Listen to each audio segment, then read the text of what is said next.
Time हो गया है, क्लास स्टार्ट कराएंगे सर? जय जिनेंद्र सर, क्लास स्टार्ट करवाएं? जी कराइए। जी।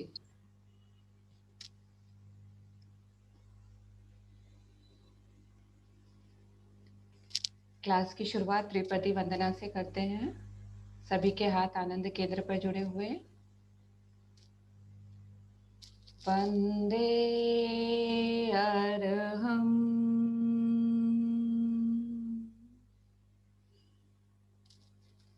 वंदे गुरुवरम,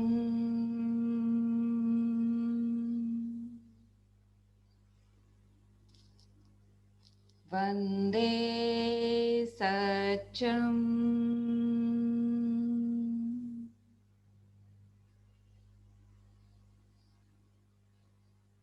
आप सभी को मेरा सादर जय जिनेंद्र। आज की क्लास शुरू करते हैं। इससे पहले कि हम प्रेजेंटेशन शुरू करें, एक दो इंफॉर्मेशंस हैं। एक तो मैं ये कहना चाहूँगी, जिन भी लोगों ने अभी तक एक भी बार प्रेजेंटेशन नहीं दिए हैं, जैसे भी ग्रुप में मैसेज जाता है, प्लीज़ कोशिश कीजिए कि प्रेजेंटेशन दें, अपना नाम दीजिए। इससे आपकी तैयारी और भी बेहतर होगी। पहली प्रेफरेंस हम उन्हीं लोगों को देंगे जिन्होंने अभी तक एक भी बार प्रेजेंटेशन नहीं दिया है। इसके बाद जो लोग एक बार दे चुके हैं, वो चाहें तो दूसरी बार भी, अगर हमारे पास नाम नहीं आए हैं तो वो लोग भी प्रेजेंटेशन दे सकते हैं। और रेनू जी ने जैसे लास्ट वीक ग्रुप में 2 क्वेश्चंस डाले थे। हम लोगों ने कहा था कि बेस्ट आंसर्स हम लोग ग्रुप में उनके नाम शेयर क्या करेंगे।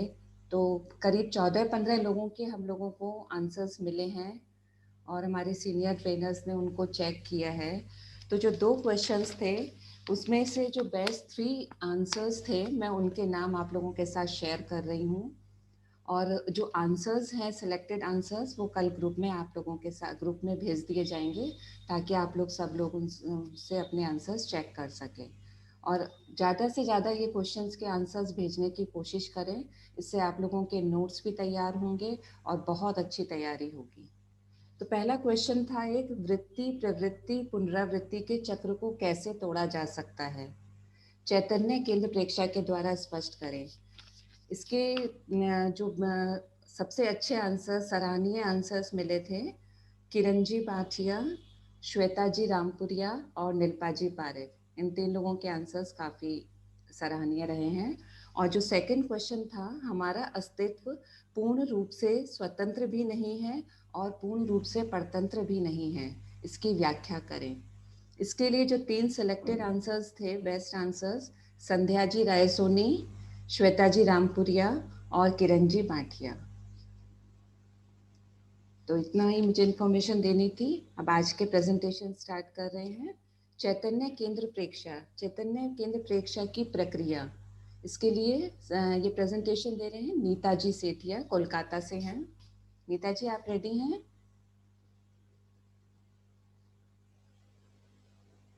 आप अनम्यूट कीजिए नीता जी। वंदे अरहम, वंदे गुरुवरम, वंदे सच्चम। आदरणीय मोदी सर एवं आप सभी से मेरा जय जिनेंद्र। आज का विषय है चैतन्य केंद्र की प्रेक्षा का प्रक्रिया। हमारा अस्तित्व 2 तत्वों से बना हुआ है, चेतन और अचेतन। आत्मा चेतन है और शरीर अचेतन है। आत्मा शरीर का निर्माता है, शरीर उसका अधिष्ठान है। आत्मा की सारी अभिव्यक्ति शरीर के माध्यम से होती है। प्रत्येक आत्मा के चैतन्य असंख्य प्रदेश है। प्रत्येक आत्मा में चेतना के असंख्य प्रदेश है। जैसा शरीर मिलता है, उसके अनुरूप चैतन्य में असंख्यात प्रदेश उसमें व्याप्त हो जाते हैं। विज्ञान की भाषा में हमारा पूरा शरीर विद्युत चुंबकीय क्षेत्र है, इलेक्ट्रोमैग्नेटिक फील्ड है। किंतु शरीर में कुछ स्थान ऐसे हैं जहाँ चेतना के प्रदेश अधिक प्रमाण में एकत्र होते हैं। वह क्षेत्र चैतन्य केंद्र कहलाता है। मनुष्य के शरीर में अनेक चैतन्य केंद्र हैं। गुरुदेव महाप्रज्ञ जी ने मुख्यतः 13 चैतन्य केंद्र का चुनाव किया है। पहला शक्ति केंद्र, पृष्ठ रज्जु के पीछे का छोर। दूसरा स्वास्थ्य केंद्र, पेडु यानी नाभि से 4 अंगुल नीचे। तीसरा तेजस केंद्र, नाभि का केंद्र। आनंद केंद्र, हृदय के मध्य भाग। विशुद्धि केंद्र, कंठ का मध्य भाग। ब्रह्म केंद्र, जीभ का अग्रभाग। और प्राण केंद्र, नासाग्र का भाग। अप्रमाद केंद्र, कान का बाह्य और भीतरी कान का बाह्य और भीतरी भाग। चक्षुष केंद्र, आंख का बाह्य और भीतरी भाग। दर्शन केंद्र, दोनों भ्रुकुटियों के बीच का भाग, दोनों भ्रुकुटियों के मध्य का भाग।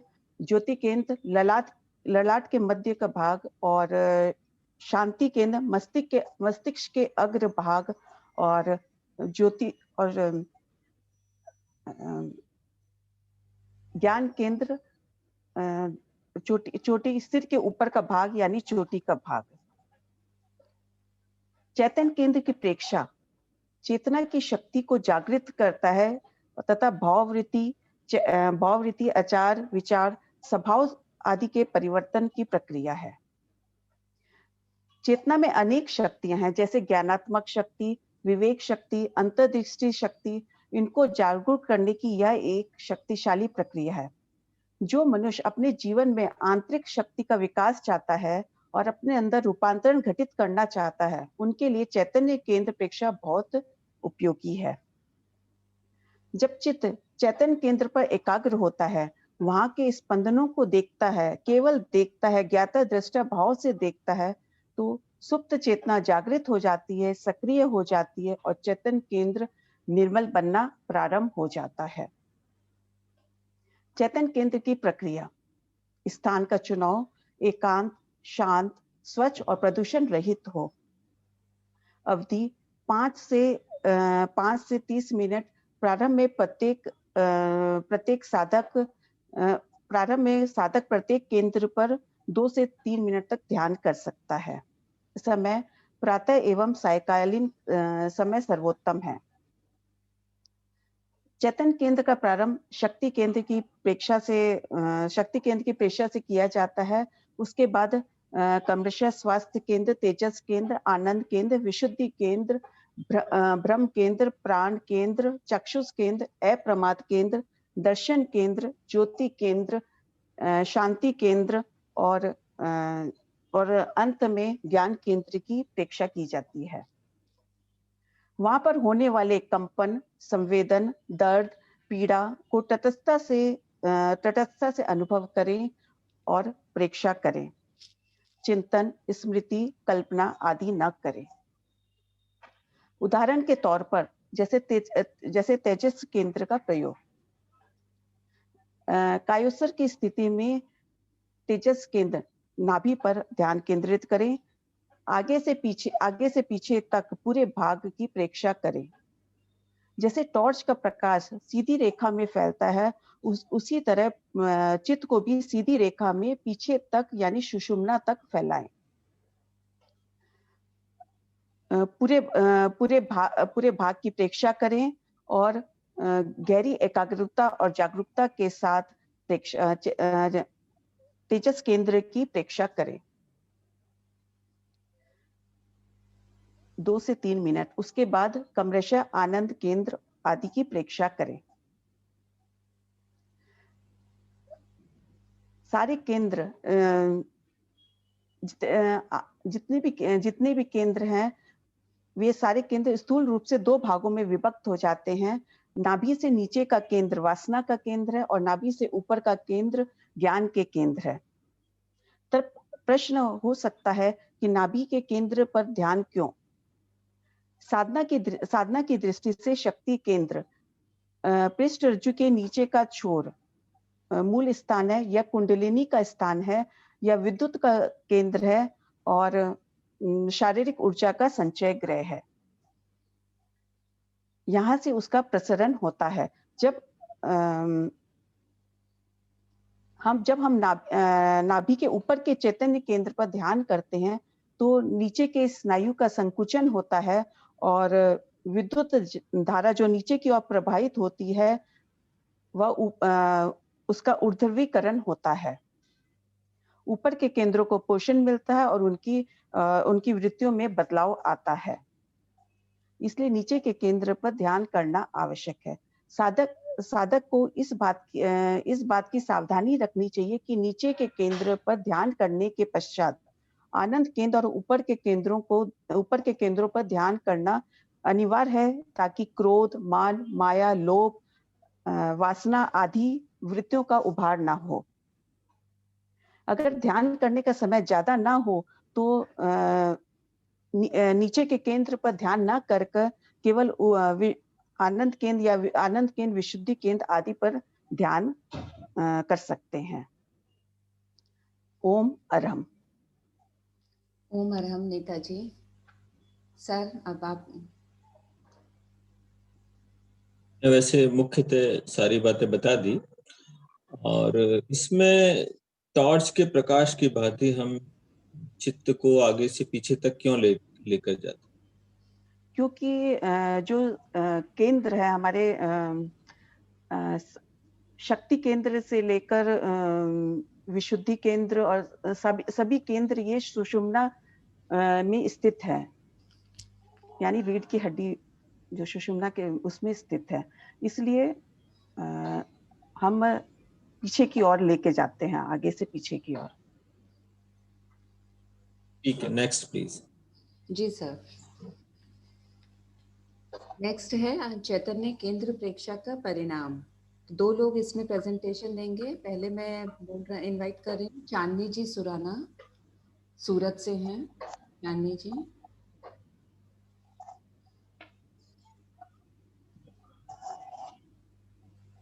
वंदे गुरुवरम, वंदे गुरुवरम, वंदे गुरुवरम।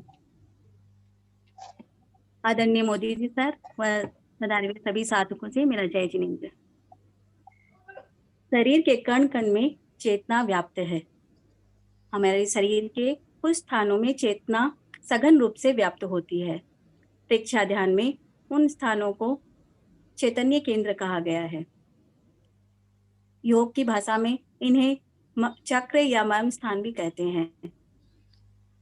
प्रेक्षा ध्यान में 13 चैतन्य केंद्र बताए गए हैं, जिनमें से 9 हमारे सुषुम्ना पर स्थित है तथा बाकी 4 हमारे इंद्रियों से संबंधित है। हमारे शरीर में चैतन्य केंद्रों का समाधि अंग है अंतःस्रावी ग्रंथियां। अंतःस्रावी ग्रंथियों से जो स्राव या रसायन पैदा होता है वो हमारे भावों को परिवर्तित करने में भावों का सम्यक नियोजन और नियंत्रण करता है। चैतन्य केंद्र प्रेक्षा के द्वारा इन ग्रंथियों पर नियंत्रण करके हम अपने भावों को परिवर्तित कर सकते हैं। साथ ही साथ चैतन्य केंद्र प्रेक्षा के द्वारा चैतन्य केंद्रों का निर्मलीकरण होता है, शुद्धिकरण होता है, जिससे आत्मिक उज्ज्वलता प्राप्त होती है। चैतन्य केंद्र प्रेक्षा के द्वारा चेतना का ऊर्ध्वारोहण होता है और चित्त की शुद्धि। अब हम मुख्य 13 चैतन्य केंद्र प्रेक्षा के होने वाले निष्पत्तियों को जानेंगे। सबसे पहले ज्ञान केंद्र। चोटी का भाग केंद्रीय नाड़ी संस्थान का मुख्य अंग है। ज्ञान केंद्र की प्रेक्षा करने से ये विकसित होता है, जिससे हमारी बुद्धि, स्मृति और चैतन्य शक्ति का विकास होता है। अतीन्द्रिय चेतना का विकास होता है। इसका महत्वपूर्ण परिणाम है पूर्व जन्म की स्मृति भी इसकी इस चैतन्य के योग ज्ञान केंद्र की प्रेक्षा से संभव है। शांति केंद्र हमारे मस्तिष्क का अग्रभाग, इसका स्थान हाइपोथैलेमस। शांति केंद्र की प्रेक्षा करने से हमारी भावधारा में परिवर्तन आता है। अन्य चैतन्य केंद्रों को जागरूक करने में ये सहायक है। इसका मुख्य परिणाम ये है हृदय परिवर्तन। यहाँ हृदय परिवर्तन का अर्थ दिल से नहीं है। प्रेक्षा ध्यान की भाषा में इसका अर्थ भावतंत्र से है, भावतंत्र से के परिवर्तन से है। ज्योति केंद्र हमारे ललाट के मध्य भाग में स्थित है। इसका संबंध पीनियल ग्लैंड से है। पीनियल व्यक्ति का भयंकर से भयंकर क्रोध भी ज्योति केंद्र की परीक्षा करने से शांत हो सकता है। ज्योति केंद्र परीक्षा पर हम श्वेत रंग का ध्यान करते हैं, जिससे मेलाटोनिन नाम का एक स्राव पैदा होता है, जो हमें आनंद और शांति का अनुभव कराता है। ज्योति केंद्र परीक्षा से आवेश आवेग शांत होते हैं और वासनाएं शांत होती है।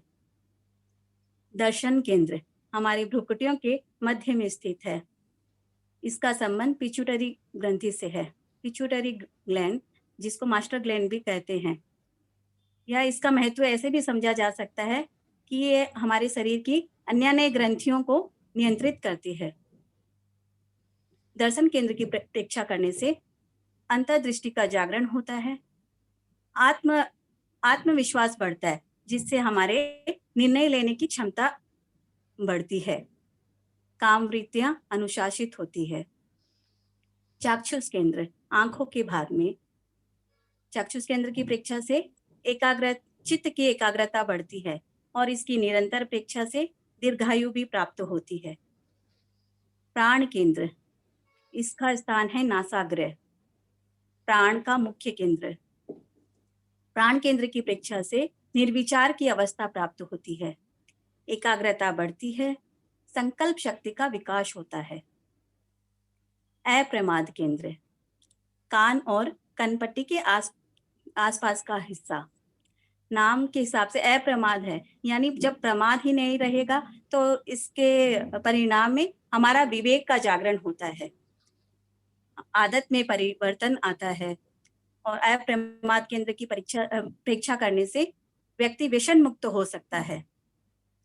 ब्रह्म केंद्र जिह्वा का अग्रभाग, इस ब्रह्म केंद्र की परीक्षा से काम वृत्ति पे नियंत्रण प्राप्त होता है। विशुद्धि केंद्र हमारे कंठ का मध्य भाग, इसका संबंध थायराइड ग्रंथि से है। विशुद्धि केंद्र की परीक्षा करने से चयापचय की क्रिया संतुलित होती है, वृत्तियों की परिष्कार की क्षमता आती है, आध्यात्मिक शक्तियां जागृत होती है और इससे विशुद्धि केंद्र की परीक्षा से बुढ़ापे को रोकने की क्षमता भी प्राप्त होती है। आनंद केंद्र, इसका स्थान हृदय के पास दोनों फुसफुस के मध्य। आनंद केंद्र की परीक्षा से इसका संबंध थाइमस ग्रंथि से है और व्यक्ति का आध्यात्मिक विकास यहीं से प्रारंभ होता है। आनंद केंद्र की परीक्षा करने से विचारों का प्रवाह रुकता है, भावधारा निर्मल बनती है, काम वासना परिशोधन होती है। तेजस केंद्र नाभि का स्थान, इसका संबंध एड्रिनल ग्रंथि से है। क्रोध आदि वृत्तियों के साक्षात्कार की क्षमता बढ़ती है और साथ ही साथ तेजस केंद्र की परीक्षा से प्राण शक्ति की प्रबलता भी प्राप्त होती है। तेजस केंद्र अग्नि का केंद्र है, इसलिए यहाँ पर जब परीक्षा करते हैं तो इससे वासनाएं और वृत्तियों का उभार आता है। इसलिए तेजस केंद्र की परीक्षा के बाद में हमें विशुद्धि केंद्र की परीक्षा भी करनी चाहिए, जिससे वासनाएं शांत होती है और शक्ति का संयम होता है। स्वास्थ्य केंद्र पेडू के नीचे और जननेंद्रियों के मध्य में स्थित है। इसका संबंध गोनाल ग्रंथि से है। स्वास्थ्य केंद्र की परीक्षा करने से अचेतन मन पर नियंत्रण करने की क्षमता बढ़ती है, आरोग्य और ऐश्वर्य का विकास होता है। और अंत में शक्ति केंद्र पृष्ठ रज्जु के नीचे की छोर पे स्थित है। साधना की दृष्टि से ये केंद्र बहुत ही महत्वपूर्ण है। इस केंद्र की परीक्षा करने से वाक सिद्धि, कवित्व और आरोग्य का विकास होता है। इस प्रकार हम कह सकते हैं कि चैतन्य परीक्षा के द्वारा हम भीतर से आने वाले भावों का रूपांतरण कर अपने व्यक्तित्व को, अपने दृष्टिकोण को बदलकर अपने जीवन को सुख, शांति एवं समृद्धिपूर्ण बना सकते हैं। ओम अरहम। ओम अरहम चांदी जी। Sir, please. जी, बहुत अच्छा बताया आपने। और प्राण केंद्र का नाम प्राण केंद्र क्यों रखा गया? क्या इसका कोई प्राण से संबंध है? सर प्राण केंद्र श्वास दीर्घ जो श्वास प्रेक्षा करते हैं सर, दीर्घ श्वास प्रेक्षा भी यहीं से करते हैं, तो वो प्राण मतलब सबसे अच्छी तरह से वहीं से लिया जा श्वास की जो गति है, मुझे तो ऐसे ही ध्यान में आ रहा है सर। आचार्य ऋषि ने एक जगह लिखा है कि प्राण केंद्र पर ध्यान करने से जब लंबे समय तक एकाग्रता पूर्वक ध्यान करते हैं तो मूल बंध लग जाता है हाँ। और शक्ति केंद्र जागृत होने लगता है। तो वहां से तेजस, शरीर की शक्ति और प्राण शक्ति का विकास प्राण केंद्र के पर ध्यान करने से होता है। तो शायद आचार्य ऋषि ने इस दृष्टि से भी शायद प्राण केंद्र का नाम रखा होगा। तो ये इस पर लंबा ध्यान करने से हमारा शक्ति केंद्र भी जागृत होने लगता है, मूल बंध लगने लगता है। Next please. जी सर। नेक्स्ट चैतन्य केंद्र प्रेक्षक का परिणाम के लिए अनुराधा जी बैग बेंगलोर से हैं। अनुराधा जी,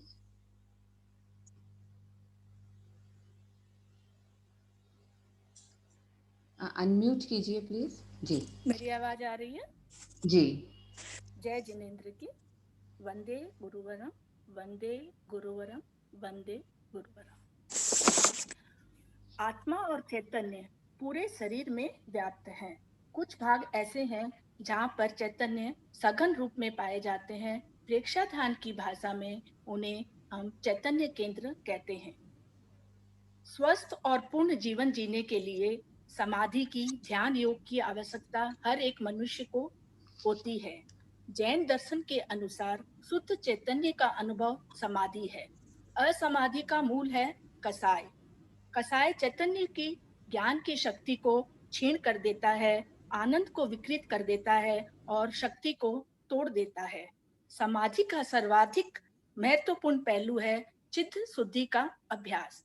चैतन्य केंद्र प्रेक्षा के द्वारा हम चित्त की निर्मलता को बनाकर अपने जीवन को आनंदमय बना सकते हैं। चैतन्य केंद्र प्रेक्षा के द्वारा हमें शारीरिक निष्पत्ति क्या क्या मिलती है? चैतन्य केंद्र प्रेक्षा से सर्वप्रथम हम शरीर में रासायनिक परिवर्तन जो होते हैं उनको संतुलित कर सकते हैं।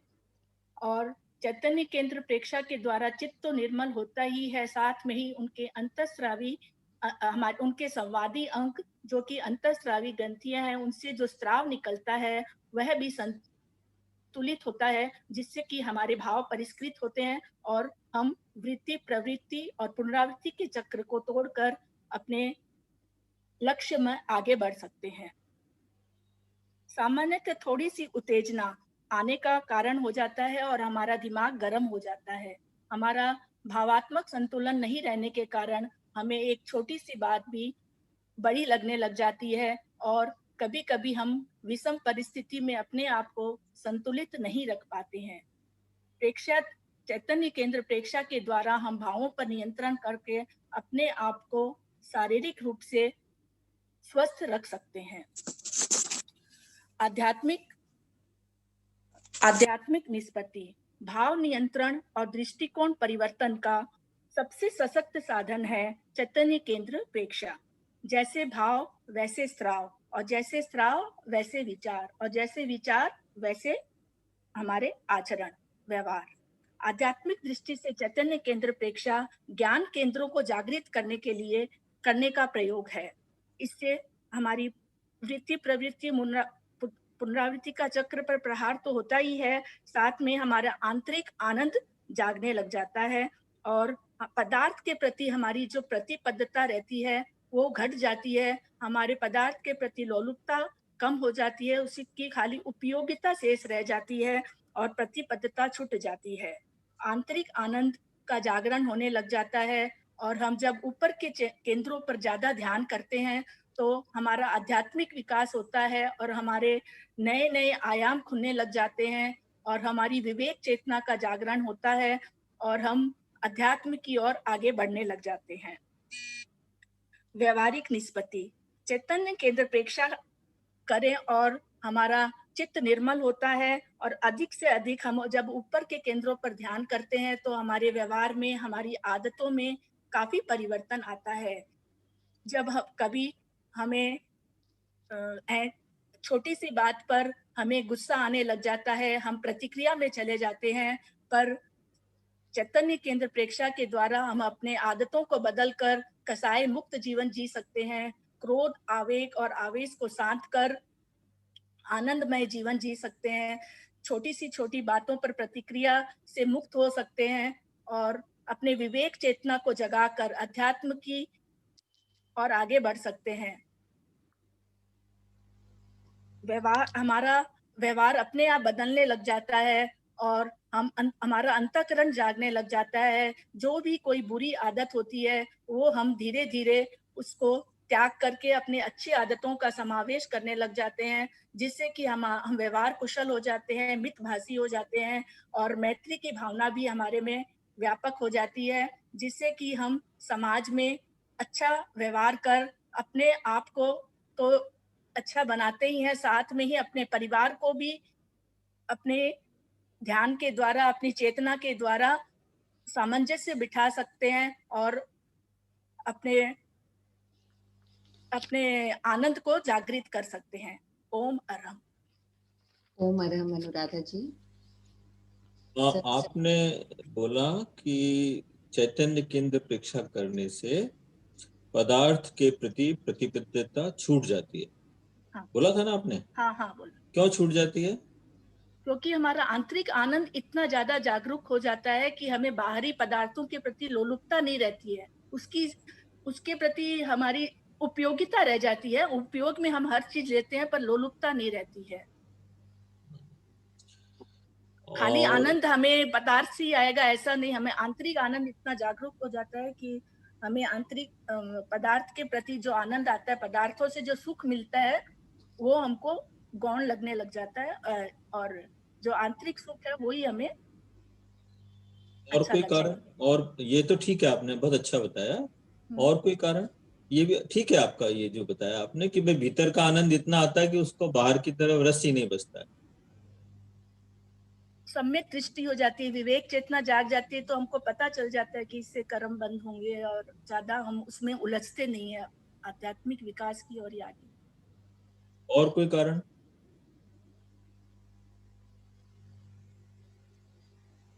ध्यान में नहीं आ रहा है। नहीं, मतलब आपके शब्दों में इसका आंसर है। जैसे आपने बोला ना, पदार्थ की केवल उपयोगिता शेष रह जाती है। हाँ हाँ। इससे क्या अर्थ निकालते हैं आप?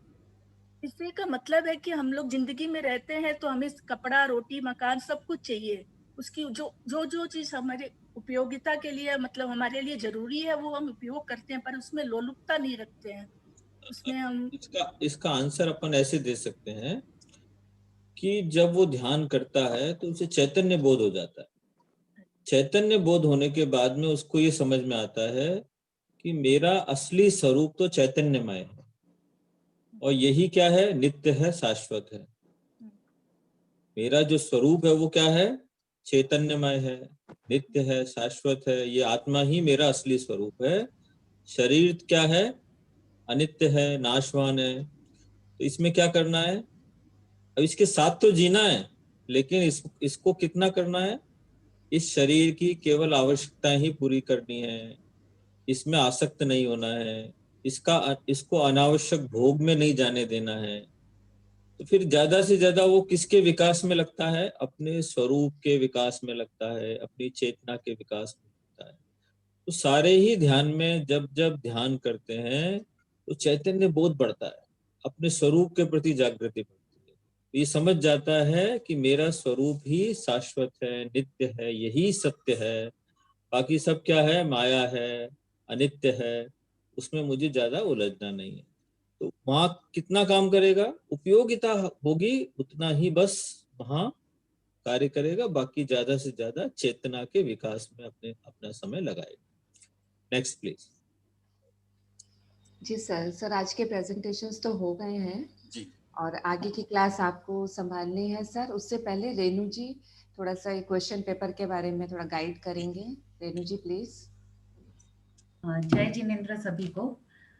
आज क्वेश्चन पेपर आज जैसे हमने क्वेश्चन पेपर शेयर किया था, इस साल का ही था वो, तो अभी हमारा सिर्फ लेशिया ध्यान और अनुप्रेक्षा भावना ही रहा है। तो हम कह सकते हैं 80% के आसपास हम लोग कंप्लीट कर रहे हैं पोर्शन को। तो आप थोड़ा थोड़ा प्रयास करिए कि वो आंसर लिखेंगे तब जिज्ञासा भी आएगी और आपको पता भी चलेगा कि कैसे लिखना है। तो क्वेश्चन पेपर शेयर किया है, उसको जब भी समय हो एक एक दो दो क्वेश्चन रोज लिखने का प्रयास करें। और सेकेंडली आपको अरम ध्वनि और महाप्राण ध्वनि 182 टू 185 पेज पे है, जीवन विज्ञान की रूपरेखा में, वहां पे आप लोग पढ़ सकते हैं। प्रेक्षा ध्यान चैप्टर में वो, तो वहां पे मिलेगा आपको। और क्वेश्चंस जो भी दो दो हम दे रहे हैं, हमारे पास 15 आंसर ही आए हैं, तो सब लोग उसको प्रयास करिए लिखने का, और ज्यादा अगली बार आंसर हम एक्सपेक्ट करते हैं। ओम अरहम। Thank you Renu ji. Sir अब आप आगे जिज्ञासा ले लीजिए। और सर 2 क्वेश्चंस भी थे पहले के, वो भी अगर डिस्कस करें टाइम रहेगा तो। 2 क्वेश्चन जी सर, पहले क्वेश्चंस ग्रुप में पूछे गए थे, तो मैं क्वेश्चन बता देती हूँ सर। सर पहले कोई जिज्ञासा है तो जिज्ञासा आई हुई है क्या आपके पास? जिज्ञासा 2 जिज्ञासा है। जी सर। पहली जिज्ञासा है कि लंबाई किसी की ज्यादा है तो लंबाई कम करने के लिए क्या कर सकते हैं? इसमें थोड़ा सा बहुत सारे फैक्टर्स इन्वॉल्व हैं कि जैसे हमारे जो कर्म हैं, पिछले जन्मों के कर्मों के अनुसार ही हमें हमारे शरीर का निर्माण होता है। जैसे कई लोगों की लंबाई छोटी रह जाती है, कई लोगों की लंबाई बहुत ज्यादा हो जाती है, कई लोगों की मध्यम स्थिति में रहती है। ऐसे ही शरीर का रंग है।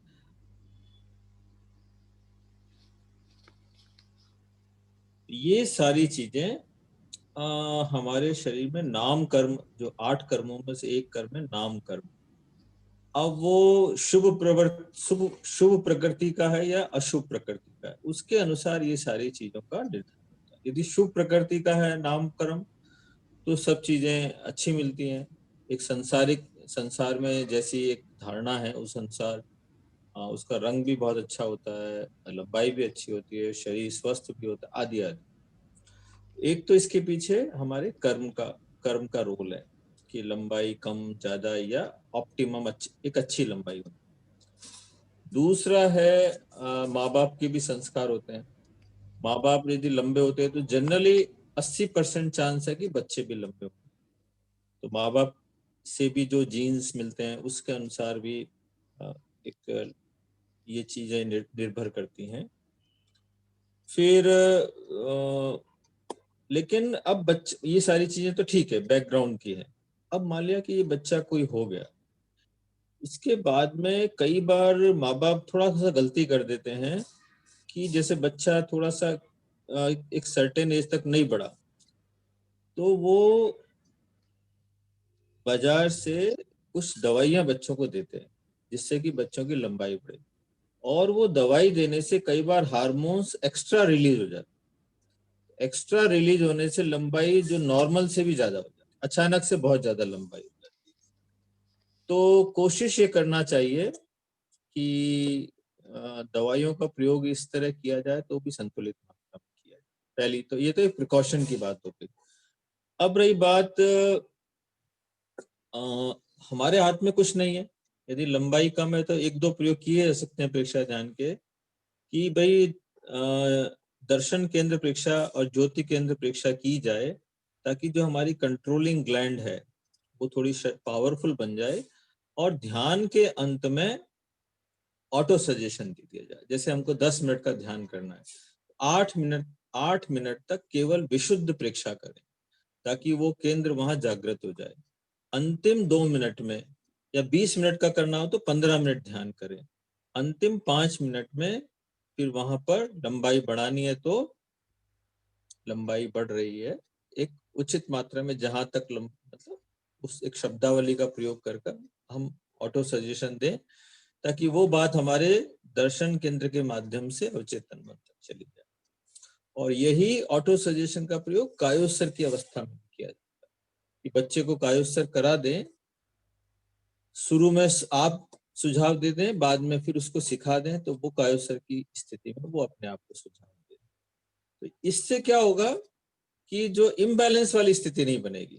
हमारा भीतर का जो चैतन्य यदि उसको कंट्रोल करेगा थोड़ा, तो ऑप्टिमम लेवल तक ही करेगा।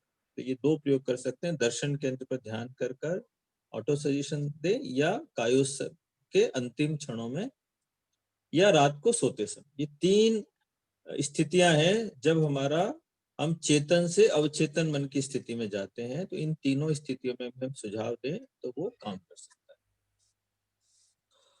और खाने पीने का ध्यान रखें, यदि कम है तो भी उसके कुछ उपाय होते हैं, कुछ पॉइंट्स भी होते हैं। उन पॉइंट्स आपको मिल जाएंगे, कहीं भी आप गूगल पे सर्च करेंगे तो उन पॉइंट्स का प्रयोग करें, ऑटो सजेशन का प्रयोग करें, खाने पीने का ध्यान रखें। इसके बाद दूसरा क्वेश्चन है, शक्ति केंद्र के आचार्य श्री ने जो पुस्तक का, जिनका अभिलाषा जी का क्वेश्चन था कि क्या शक्ति केंद्र के नीचे भी केंद्र है क्या? मनुष्य की दृष्टि से आचार्य श्री ने लिखा है कि सबसे नीचे का केंद्र शक्ति केंद्र। मनुष्य की दृष्टि से जो 13 चेतन केंद्र है और सबसे नीचे वाला केंद्र शक्ति केंद्र, और उसका सबसे मतलब शुरुआत है, विकास की शुरुआत कहाँ से हुई? शक्ति केंद्र से। फिर वो धीरे धीरे अपनी चेतना को ऊपर उठाता है, ऊपर के केंद्रों को जागृत करता है। और शक्ति केंद्र से नीचे के एड़ी तक के जितने भी चैतन्य केंद्र हैं, अब ये चैतन्य केंद्र कुछ विशिष्ट नहीं है, लेकिन यदि देखा जाए चेतना की दृष्टि से तो हमारी चेतना पूरे शरीर में फैली हुई। आत्मा के असंख्य प्रदेश है और आत्मा के असंख्य प्रदेश पूरे शरीर में फैले हुए। इस दृष्टि से हमारा पूरा शरीर ही चैतन्यमय है, पूरा शरीर ही चेतना के केंद्र, पूरे शरीर के कण कण में चेतना के केंद्र हैं। लेकिन जहां विशिष्ट रूप से चेतना अभिव्यक्त है वो चैतन्य केंद्र है। इस दृष्टि से ये 13 केंद्र बताए गए। तो जो पशु होते हैं उनमें ज्यादातर मौलिक पार्श्विक वृत्ति या मौलिक मनोवृत्तियां ही रहती, जैसे वासना, क्रोध आदि। ये ज्यादातर पशु इन्हीं भावों में जीते। तो इस दृष्टि से आचार्य श्री ने लिखा है कि उनका सबसे ऊंचा केंद्र शक्ति केंद्र है, और बाकी उनकी चेतना ज्यादा एड़ी से लेकर शक्ति केंद्र के आसपास ही घूमती है ज्यादातर। और ऐसा नहीं है, ऐसा तो सामान्यतः है कि भाई उनकी चेतना कहाँ, पशुओं की चेतना कहाँ रहती है? एड़ी से लेकर शक्ति केंद्र तक रहती है। लेकिन जैन दर्शन ये भी मानता है कि पशु में भी, जो पंचेंद्रिय पशु हैं, उनमें भी सम्यक दृष्टि का जागरण हो सकता है। वो व्रतों का भी धारण कर सकते हैं, कोई जाति स्मृति ज्ञान हो जाए, कुछ सुन लें, तो ऐसा एक्सेप्शन है। फिर उनकी चेतना थोड़ी ऊपर उठ जाती है। फिर हो सकता है उनकी चेतना शक्ति केंद्र से आनंद केंद्र तक ऊपर भी उठ जाए। लेकिन सामान्यतः पशुओं में मौलिक मनोवृत्तियां ही जागृत रहती हैं, पार्श्विक वृत्तियां ही जागृत रहती हैं, और उनकी चेतना मूलतः एड़ी से लेकर शक्ति केंद्र तक विशेष रूप से जागृत रहती है। और जो मनुष्य होते हैं उनमें जो संसार के भोगी पुरुष हैं, उनकी चेतना शक्ति केंद्र से तेजस केंद्र तक रहती है। और जो धर्म अध्यात्म में प्रवेश करते हैं उनकी चेतना फिर तेजस केंद्र से आनंद केंद्र के बीच घूमती रहती है। कभी तेजस केंद्र पर जाती है, कभी आनंद केंद्र पर जाती है, इन दोनों के बीच घूमती है, कभी कभी शक्ति केंद्र पर भी चली जाती है। तो भोगी पुरुष शक्ति केंद्र से तेजस केंद्र, थोड़ा जिनका अध्यात्म में या धर्म में उपासना में प्रवेश हो गया, वो तेजस केंद्र और आनंद केंद्र के बीच झूलते रहते हैं। थोड़े और जो विशिष्ट अध्यात्म में आगे बढ़ते हैं तो वो फिर आनंद केंद्र से ऊपर जाते हैं। वो आनंद केंद्र से विशुद्धि केंद्र के बीच में घूमते रहते हैं, उनकी चेतना वहां घूमती है। और जो आचार्य महाप्रज्ञ जी जैसे विशिष्ट योगी होते हैं, उनकी चेतना मूलतः विशुद्धि केंद्र से ऊपर रहती है, मूलतः विशुद्धि। फिर वो उनका अच्छा, और ये भी बताया गया है, परीक्षा ध्यान का दर्शन भी यही बोलता, और दूसरे योग शास्त्र भी बोलते हैं, और ये शायद मैंने पिछली क्लास में भी बताया था एक बार किसी की चेतना विशुद्धि केंद्र से के लेवल क्रॉस कर दे और वहां उसके बाद में फिर उसका मतलब उसके कर्म कषाय इतने कम हो जाएं और एक ऐसी स्थिति बन जाए फिर उसका नीचे गिरना पॉसिबल नहीं, फिर उसका ऊपर ही ऊपर आगे बढ़ आध्यात्मिक दृष्टि से आगे बढ़ना ही होता है। तो महाप्रज्ञ जी और जो विशिष्ट योगी होते हैं फिर उनकी चेतना विशुद्धि केंद्र से ज्ञान केंद्र के बीच रहती है, और जब ज्ञान केंद्र पर पूर्ण रूप से ज्ञान केंद्र जागृत हो जाता है तो संसार के सारे कर्मों से मुक्ति हो जाती है, केवल ज्ञान हो जाता है और फिर निर्वाण को प्राप्ति। इस दृष्टि से हम चैतन्य केंद्रों का ऐसा मोटा मोटा रूप समझ सकते हैं। तो नीचे शक्ति केंद्र से नीचे चैतन्य केंद्र विशिष्ट रूप से बताए तो नहीं गए हैं, लेकिन पशुओं की चेतना ज्यादातर वहीं रहती है। तो ये 2 प्रश्न थे, मैंने दोनों प्रश्नों के जवाब दे दिए हैं। अब आप 2 प्रश्न पूछें, उससे पहले एक मेरा जो अभी जो इस क्लास में है उनसे प्रश्न है जी सर। कि समाधि की स्थिति में हमारे मन की क्या स्थिति रहती है? समाधि की स्थिति में हमारे मन की स्थिति क्या रहती है, चित्त की स्थिति क्या रहती है, इन दोनों की बताएं। जो भी रिप्लाई करना चाहते हैं प्लीज हैंड रेज कर दें। तो पहले वंदना जी जो लेवल 2 की तैयारी कर रहे हैं उनको, हाँ लेवल 2 वालों को बात। मुझे ध्यान प्रतिभा जी चोपड़ा है, उनका हैंड रेज किए हैं वो, और तो भी नहीं आया है। जी लेवल 2 का एग्जाम देंगे अभी। ओके। और सर रेशमा जी मेहता भी हैंड रेज किए हैं। पहले प्रतिभा जी चोपड़ा का है। जी जी जी प्रतिभा जी आप अपना वीडियो ऑन कीजिए।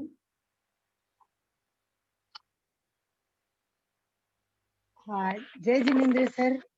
जी।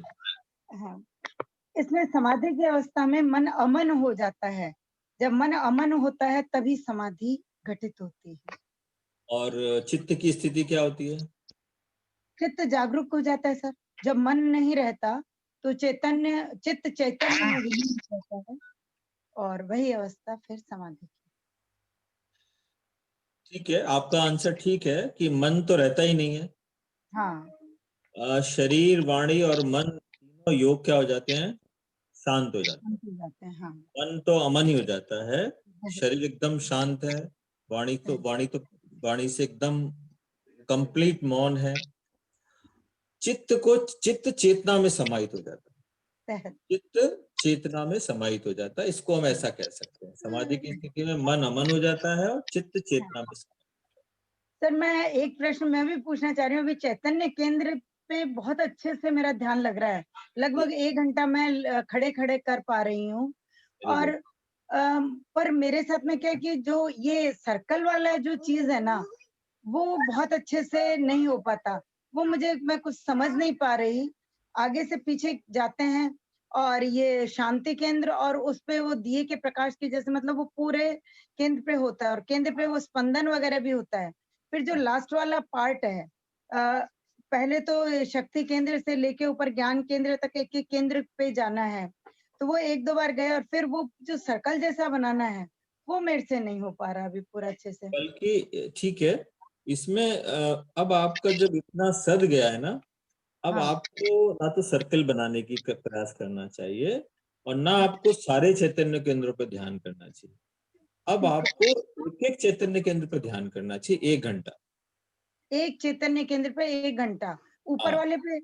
हाँ, विशुद्धि केंद्र से लेकर आनंद केंद्र से लेकर ज्ञान केंद्र में आप हाँ, यदि ऐसा करें कि 3 महीने आनंद केंद्र पर ध्यान करें, 1 घंटा 1.5 घंटा जितना भी हो सकता है। हाँ, ठीक है सर। फिर उसके बाद अगले 3 महीने या 6 महीने विशुद्धि केंद्र पर करें, ठीक तो है वो सर। सबसे बेस्ट रहेगा। उससे क्या होगा, 1 घंटा देखिए क्या होता है, जैसे हम कहीं पर जैसे हम कोई गड्ढा खोदना है, एक हाँ, ही जगह को खोदते जाए तो हो सकता है हमें पानी बहुत जल्दी मिल जाए। हाँ, आपका शुरू में ये अच्छा है कि सारे चैतन्य केंद्रों को एक बार थोड़ा जागृत कर लिया जाए, अच्छा है, हाँ, लेकिन आगे जाना है और विशेष रूप से चैतन्य केंद्र जागृत करने हैं तो एक ही चैतन्य केंद्र पर लंबे समय तक अभ्यास करना चाहिए, घंटा, मेरे 1.5 घंटा।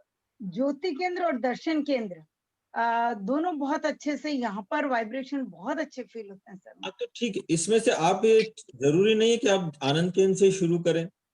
जो हाँ। चैतन्य केंद्र आपके सद गए हैं, हाँ, वहां पर एक बार 6 महीने का प्रयोग करिए। कोई ठीक भी है, एक प्रयोग, ज्योति केंद्र ले लीजिए, दर्शन केंद्र ले लीजिए, या ज्ञान केंद्र ले लीजिए। ठीक है सर। तो इन कृतज्ञ तीनों में से कोई भी एक चॉइस करके, तो 6 महीना, साल भर तक केवल एक ही चैतन्य केंद्र का ध्यान करिए बस। ठीक है सर। और उसमें कुछ नहीं करना है, रंगों का आए तो ठीक है, नहीं आए तो ठीक नहीं, केवल ज्ञाता दृष्टा भाव से वहां पर केवल जानना है, केवल देखना, बस। ठीक है, कृतज्ञोष में। और इन क्लास का कितना मुझे फायदा हुआ है, मैं शब्दों में बयान ही नहीं कर सकती। बहुत बहुत कृतज्ञता सर, बहुत बहुत। ये सब हम सब गुरुदेव के प्रति गुरुदेव कृतज्ञ के हैं, प्रति क्योंकि आभारी। हाँ, गुरुदेव पर का ही आपका दिया भी हुआ है। बहुत बड़ा हुआ है सर सहयोग तो। जी जी जी। हाँ, ठीक। Vandana ji, next please. जी सर।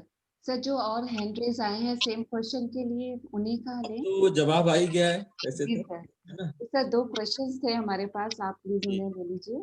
एक क्वेश्चन था, ध्यान के 4 प्रकार भाव और प्रक्रिया की दृष्टि से लिखें।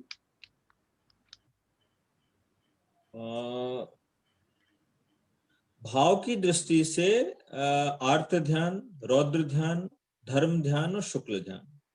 ये भाव की दृष्टि से हो गए कि भाई आर्त ध्यान में है, और रौद्र ध्यान में है, धर्म ध्यान में, शुक्ल ध्यान में। तो ये भाव दृष्टि, आर्त ध्यान, रौद्र ध्यान, इसके बारे में हम सभी जानते हैं।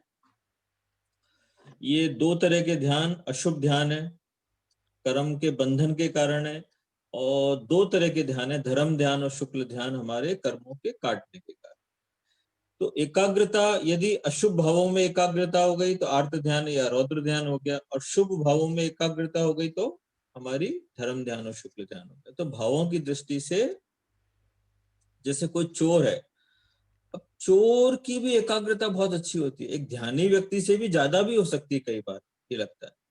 तब वो जब चोरी के काम में जब इतना एकाग्र होकर चोरी करता है, तो वो चोरी यानी पाप के भावों में है, और उसकी एकाग्रता आर्त ध्यान या रौद्र ध्यान है, इस दृष्टि से वो बंधन का कारण है। और जो एक धार्मिक व्यक्ति है, जो मोक्ष के लिए, कर्म, संवर और निर्जरा के लिए ध्यान कर रहा है, वो धर्म ध्यान या शुक्ल ध्यान में है। तो इस दृष्टि से ये भावों की दृष्टि से 4 प्रकार। और प्रक्रिया की दृष्टि से पदस्थ, जैसे पदस्थ, पिंडस्थ और रूपस्थ और रूपातीत, ये 4 तरह के ध्यान हम कर सकते हैं। जैसे पदस्थ ध्यान, पदस्थ ध्यान मतलब ये पहला पिंडस्थ, शरीर के किसी भी एक, पिंड हमारा क्या है, पिंड का मतलब शरीर है। अब शरीर के किसी एक हिस्से पर ध्यान लगाना मतलब पिंडस्थ ध्यान हो गया। जैसे शरीर प्रेक्षा है, चैतन्य केंद्र प्रेक्षा है, श्वास प्रेक्षा है, ये सारे करीब करीब पिंडस्थ ध्यान का रूप है। कि हमारा जो शरीर पिंड है, शरीर के किसी एक हिस्से पर ध्यान को टिकाना। पदस्थ ध्यान हो गया किसी एक पद पर ध्यान टिका देना, जैसे नमो अर्हंताणं। तो नमो अर्हंताणं में हमने क्या किया, एक पद पर एकाग्रता बनाई और उसी पर ध्यान टिका दे, तो ये पदस्थ ध्यान हो गया, ये प्रक्रिया की दृष्टि से। तीसरा हो गया रूपस्थ ध्यान, जैसे हमने सिद्धों के स्वरूप का ध्यान किया, कि भाई सिद्धों में 8 गुण होते हैं, अक्षय, अरोज, अनंत, अचल आदि, उनके रूप का ध्यान किया, तो ये रूपस्थ ध्यान हो गया। रूपातीत ध्यान का समझे कि उसमें कोई रूप नहीं है, कोई रूप नहीं है। और जैसे हमने ज्ञाता दृष्टा स्वरूप का ध्यान किया, तो ये रूपातीत ध्यान हो गया। इसमें ना तो कोई, केवल हम ज्ञाता दृष्टा स्वरूप का अनुभव कर रहे हैं, तो ये रूपातीत, इसमें कोई रूप नहीं, रूपातीत ध्यान हो गया। और ये तो हो गए आलंबन ध्यान के 4 प्रकार। ये प्रक्रिया की दृष्टि से आलंबन ध्यान के 4 प्रकार। इसी का एक प्रकार होता है निरालंबन ध्यान। निरालंबन ध्यान में वो एक तरीके से हम समाधि की स्थिति मान सकते हैं, कि उसमें कोई आलंबन ही नहीं है, ना तो पिंडस्थ ध्यान है वो, ना पदस्थ ध्यान है, ना रूपस्थ ध्यान है, ना रूपातीत। वो क्योंकि ये चारों चीजें शरीर के स्तर पर है। हम शरीर और मन जब तक जागृत है, शरीर और मन का सहारा लेकर हम ये चारों प्रकार के ध्यान करते हैं। और निरालंबन ध्यान में शरीर, वाणी और मन से परे चले जाते हैं। मन अमन है, वाणी से मौन है, शरीर की सारी क्रियाएं शांत है, चित्त चेतना में समाहित हो गया और निरालंबन ध्यान, निर्विकल्प हो गए, निर्विचार हो गए। तो ये निरालंबन ध्यान। इस दृष्टि से दोनों प्रकार के ध्यान है। भाव की दृष्टि से 4 प्रकार के ध्यान है और प्रक्रिया की दृष्टि से 4 प्रकार।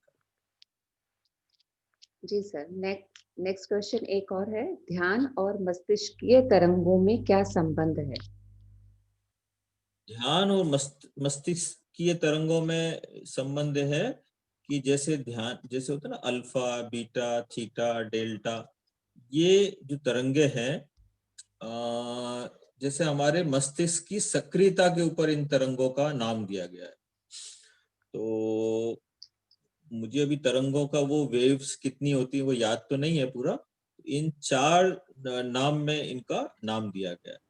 जब जैसे सबसे ज्यादा जो अच्छा जो माना गया है वो अल्फा तरंग माना गया है। एक संसारिक व्यक्ति की दृष्टि से अल्फा तरंग में जब व्यक्ति रहता है तो पूरी तरीके से उसकी एफिशिएंसी भी रहती है, काम करने के लायक भी रहता है, आनंद में भी रहता है, मन शांत भी रहता है। तो एक संसारिक व्यक्ति की दृष्टि से बेस्ट जो माइंड की, ब्रेन की सिचुएशन जो मानी गई है वो अल्फा तरंग। कि ब्रेन यदि अल्फा तरंगों में रहता है तो व्यक्ति हर समय शांत रहता है, आनंद में रहता है, और उसकी ब्रेन की जो कैपेसिटी है, काम करने की क्षमता है, वो भी बहुत हाई लेवल पर है। और सबसे ज्यादा सक्रिय शायद बीटा होती है ना, सबसे सक्रिय शायद, जिसमें मस्तिष्क की तरंगे ज्यादा रहती हैं। उस समय इनडिसिसिव रहता है, बहुत ज्यादा चंचल मन है, तो ऐसे में व्यक्ति की कार्य क्षमता बहुत कम रहती है, निर्णय नहीं कर पाता। और जो 2 स्थिति है शायद थीटा डेल्टा, शायद उस स्थिति में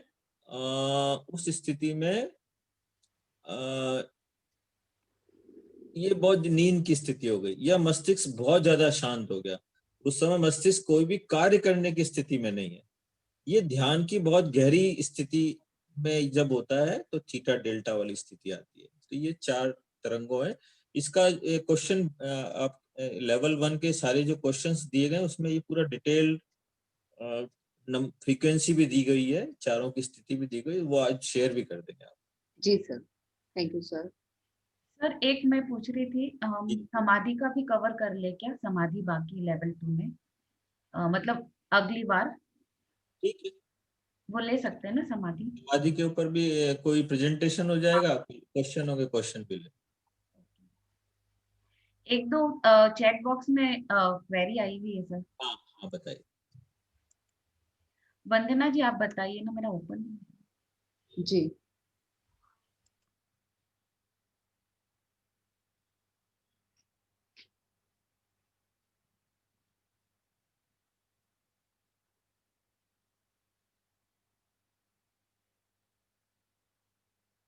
तो सर, श्वेता जी रामपुरिया ने तो इसका ये जो ध्यान और मस्तिष्क के तरंगों में क्या संबंध है ये पूरा भेजा है इसमें चैट बॉक्स में। ठीक है, वो ग्रुप में शेयर कर देंगे तो सब पढ़ लेंगे उसको। जी। कोई प्रश्न है क्या किसी का? हाँ सर है, मेरे दिखा नहीं रहा है, मेरे को पहले तो आ रहे थे सर। एक आया तो था किसी का, एक आध लिखा हुआ।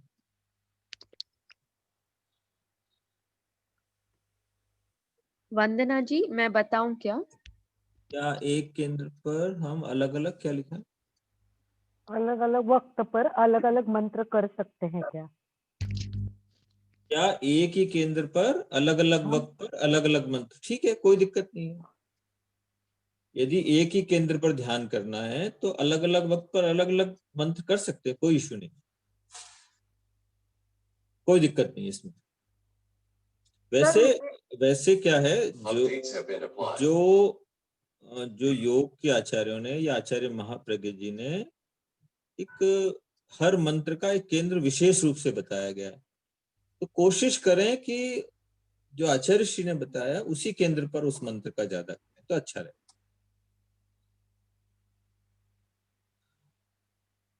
जो आचार्य श्री जैसे नमो उवज्झायणं का ध्यान करना है तो वो आनंद केंद्र पर करना है। हो सकता है आपको विशुद्धि केंद्र पर ध्यान करना अच्छा लगता है, तो नमो उज्जायणं हो सके तो आनंद केंद्र पर करें, नमो आयर्याणं विशुद्धि केंद्र पर करें। और जिसका कोई केंद्र विशेष रूप से नहीं बताया गया, यदि वही वाले आप सारे मंत्र कर रहे हैं तो फिर आप विशुद्धि केंद्र पर भी कर सकते हैं। जैसे लोगस्य का जप आपको करना है, अब लोगस्य के लिए कोई विशेष रूप से आपका कोई केंद्र नहीं है, तो आप विशुद्धि केंद्र पर ध्यान केंद्रित करके लोगस्य का जप कर सकते हैं और जप भी कर सकते हैं। नमो ओम ऋषभाय नमः का जप करना है या और किसी मंत्र का करना है, तो लगता है कि आपका एक चैतन्य केंद्र बहुत अच्छे से जागृत है, सेट हो गया है, वहां पर आपकी चेतना बहुत अच्छे से टिक जाती है, विचार कम आते हैं, ध्यान बहुत अच्छे से लगता है। तो आपके जो डेली के मंत्र हैं उसी चैतन्य केंद्र पर आप अलग अलग टाइम पर उसी चैतन्य केंद्र पर करें तो अच्छा है, कर सकते हैं। और उससे एक फायदा ये होगा कि मंत्रों को यदि आप चैतन्य केंद्र के साथ जोड़ते हैं या श्वास के साथ जोड़ देते हैं तो ध्यान तो होता ही है, उसमें स्थिरता भी बनी रहती है, विचार भी कम आते हैं, तो चैतन्य केंद्र के साथ जोड़ के कर सकते हैं। और जो दूसरा चंदा जी का जो प्रश्न था, सर्कल वाला प्रश्न था, तो चैतन्य केंद्र के प्रेक्षा के प्रयोग के अंत में जब पूरा 40-45 मिनट का चैतन्य केंद्र प्रेक्षा का प्रयोग जब कराया जाता है, तो जब फिर लास्ट में सर्किल वाला प्रयोग कराया जाता है कि भाई सारे चैतन्य केंद्र करने के बाद में पूरा सर्किल, जैसे हम शुरू किया शक्ति केंद्र से शुरू किया कि शक्ति केंद्र से स्वास्थ्य केंद्र, तेजस केंद्र, यहाँ से ऊपर आए और फिर पीछे से नीचे चले गए, वापस शक्ति केंद्र पर आ गए, फिर शक्ति केंद्र पर टच किया, स्वास्थ्य केंद्र, तेजस केंद्र, ऐसे सारे केंद्रों को टच करते हुए जाते हैं और वापस आ, इस तरीके से सर्किल वाला। सर एक क्वेश्चन सर पर उसमें ऐसा नहीं है, नीचे से ऊपर जाया जाता फिर ऊपर से नीचे दिया हुआ है, तो इसीलिए वो सर्कल वाला कॉन्सेप्ट थोड़ा समझ में नहीं आ रहा था। तो नीचे से ऊपर, ऊपर से नीचे तो हो गया ना। नहीं, फिर ज्ञान केंद्र से शांति केंद्र, ज्योति केंद्र, आगे से फिर वापस नीचे आ रहे, तो सेमी सर्कल जैसा हो रहा है। तो नहीं, देखिए क्या है, सर्किल वाला क्या आचार्य श्री जो पहले कराते थे वो वैसे ही कराते थे। हमको याद है 30 साल पहले जो कराते थे ना, वो हमको ऐसे ही कराते थे कि यहाँ से शक्ति केंद्र से उठे, यहाँ से गए और वापस नीचे से नीचे चले गए, इस तरीके से जाते थे। अब ये जो यदि वापस आना है, यदि हम यहाँ से गए कि शक्ति केंद्र से गए ज्ञान केंद्र तक आए, फिर ज्ञान केंद्र से वापस आए, तो ये सर्कल तो नहीं हुआ, वो नीचे से ऊपर की यात्रा हो गई। सर्कल का मतलब होता है पीछे से नीचे जाना और फिर वापस एक एक चैतन्य केंद्र को पकड़ना। और इसको ऐसा भी समझ सकते हैं कि चेतन केंद्र तो हमारे पीछे की साइड में ही है ज्यादातर। तो हमने क्या किया, यहाँ से हमने पहले शक्ति केंद्र को आगे से पकड़ा, स्वास्थ्य केंद्र को आगे से पकड़ा, यहाँ से आगे से पीछे तक पकड़ते पकड़ते गए, फिर चैतन्य केंद्रों को पीछे से पकड़ते पकड़ते चले। तो ये भी सर्कल का एक। Thank you sir.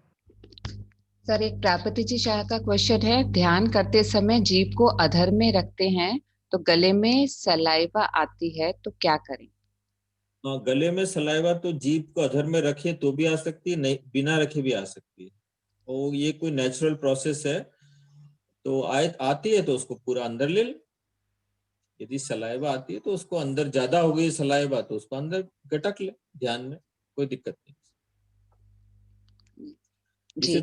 इसे तो अमृत का श्राव कोई मानता है, कोई कुछ मानता है, कुछ केमिकल, अब शरीर में ज्यादा कोई श्राव का समय हुआ तो श्राव आ गया।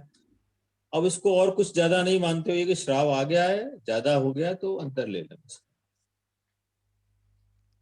जी सर क्वेश्चंस हो गए हैं, अब आप सर क्लास संपन्न कराएंगे। गुरुदेव के प्रति सबके हाथ जुड़े हुए पूज्य गुरुदेव के प्रति कृतज्ञता ज्ञापित करेंगे कि जिनकी कृपा से ही हम ये सब ज्ञान की आराधना कर रहे हैं और पूरी एकाग्रता से भक्ति भाव से गुरुदेव के प्रति कृतज्ञता ज्ञापित करेंगे, क्योंकि जितना जितना हमारा गुरुओं के प्रति भक्ति भाव होगा ना, उतना उतना हमारा ज्ञान भी जागृत होगा और हम ध्यान में भी अच्छे आगे बढ़ सकेंगे। तो सभी के हाथ जुड़े हुए, कृतज्ञोस्मि, हम सब पूज्य गुरुदेव के प्रति आभारी। कृतज्ञोस्मि, हम सब पूज्य गुरुदेव के प्रति आभारी। कृतज्ञोस्मि, हम सब पूज्य गुरुदेव के प्रति आभारी। कृतज्ञोस्मि सर, हम सब आपके प्रति भी बहुत बहुत आभारी हैं। आज की क्लास सर यही संपन्न करते हैं। ओम अर्हम्।